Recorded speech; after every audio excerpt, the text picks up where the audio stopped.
Bizim canımızı alacaksanız alın defolun gidin. Bizim canımızı alın defolun. Onlarca insanı gözaltına aldınız. Yaralı perişan durumda insanları alıp ne yapacaksınız? Gücünüz, kudretiniz bu mu sizin? Devlet bu mu devlet? Devlet bu tabii. O kadar değerlidir ki benim açımdan.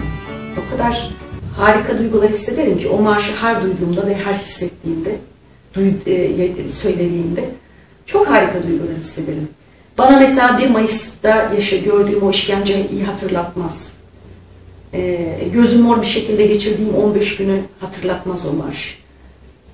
O duyduğum öfkeyi hatırlatmaz.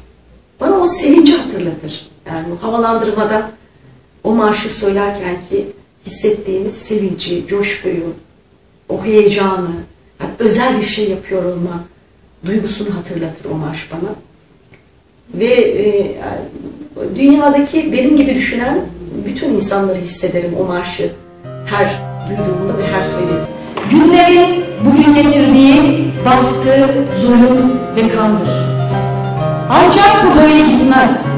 Sömürü devam etmez. Yepyeni bir güneş doğar bizde ve her yerde.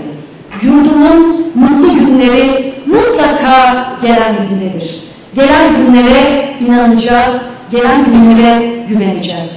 Gelen günler bizimdir. İşçilerin, emekçilerin, kadınların, gençlerin ve halklarımızındır. Hepinizi sevgiyle, saygıyla selamlıyorum.